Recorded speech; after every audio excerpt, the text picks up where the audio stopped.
Cited muli in contempt si dismissed Bamban Mayor Alice Guo sa pagkakataong ito sa Quad Committee ng Kamara. Dahil yan sa kanyang hindi pagsagot sa mga tanong ng mga kongresista. Humihingi rin si Guo ng executive session kung saan handa raw siyang magsabi ng katotohanan. Saksi, si Chino Gaston. Chinese ka, hindi ko kumakain ng hopya. Filipino po ako. Ba't ako, Pilipino, kumakain ng hopya? Hindi pa ako kumakain pa ng hopya. Thank you Ito po. Ganito ang sagot ni Alice Guo nang alukin siya ng hopya sa gitna ng pagdinig ng Quad Committee ng Kamara tungkol sa mga pogo. Muling inungkat ang mga tanong kung Pilipino ba talaga si Guo, gayon din ang kanyang pagtaka sa bansa. Ipinakita pa sa kanya ang class pictures na galing sa report ng GMA Integrated News noong Hulyo tungkol sa mga nagsabing naging classmate nila ang dating alkalde. Can you please enlighten us who is in this picture? For that question po, I think I cannot answer. I invoke my right against self-incrimination since may pending case po sa akin about the citizenship. But would you agree with me if I would say, kamukha mo yung nasa picture? Ma'am, I will not confirm po. Gayon din sa larawang ito, nakuha raw mula sa isang Chinese newspaper noong manalo siyang mayor ng Bamban. Noong una sabi ni Guo, ang tatay daw niya ang binabati ng Chinese community dahil Chinese aniya ang kanyang tatay. Pero iba raw ang lumabas sa pagtatanong ng isang kongresista sa ibang marunong mag-Chinese. And according to them, the exact translation of these characters goes like this. Congratulations to the first Chinese mayor, Alice Leal Guo of Bamban. Ma'am, wala pong ganun nakalagay. Kalaunan sabi ni Guo, Your Honor, hindi rin po ako masyado sure doon sa mga nakalagay. I think it's better po na kuha na lang po tayo ng isang translator po para doon talaga.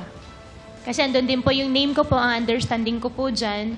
Kinakongratulate po niya ako, yung tatay ko. paulit-ulit ding tumangging sumagot si Guo sa mga tanong tungkol sa kaugnayan sa Pogo at umano'y kasosyong sangkot umano sa money laundering at iba pang krimen. Sinagot mo nga kanina na nagpunta kang Malaysia eh. Ang tanong ko lang, bakit hindi mo in-invoke yung right against self-incrimination? Ngayon, tinatanong ko, bakit ngayon i-invoke mo? Mas naintindihan ko na po yung rights ko po ngayon, Your Honor. Ano po? Mas naintindihan ko na po yung rights ko po, Your Honor. After numerous hearings doon sa Senado, ngayon mo lang naintindihan yung rights mo? Samantalang ini-invoke mo ng 1,000 times? Huwag mo kaming tanga, iha. Dahil sa paulit-ulit na hindi pagsagot sa mga tanong ng Kamara, binigyang babala si Guo. We will cite you in contempt. You are now detained in Camp Crame. In fact, I will ask the PNP and the court why you were granted to be detained doon sa Philippine Custodial sa center. That will be your last warning.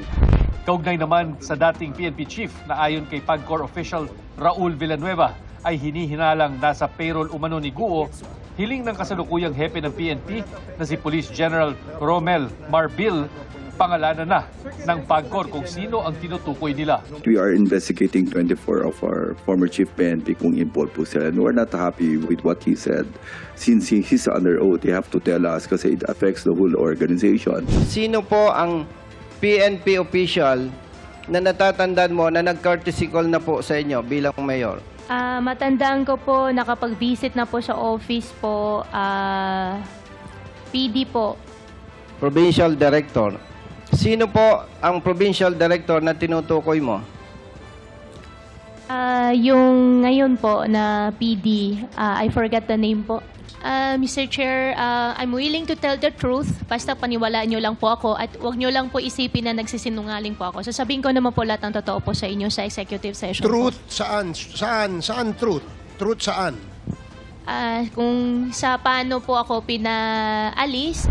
Duda naman ni dating senador at dating PNP chief Ping Lacson, chismis lang ang sinabi ni Villanueva na may protektor ang mga pogo sa dating hepe ng pulisya.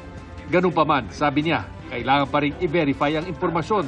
Sinusubukan pa naming kunan ng pahayag ang iba pang naging dating PNP chief. Para sa GMA Integrated News, ako si Chino Gaston, ang inyong saksi.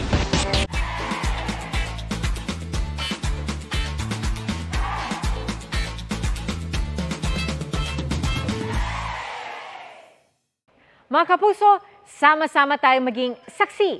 Mag-subscribe sa GMA Integrated News sa YouTube at para sa mga kapuso abroad, samahan niyo kami sa GMA Pinoy TV at sa www.gmanews.tv.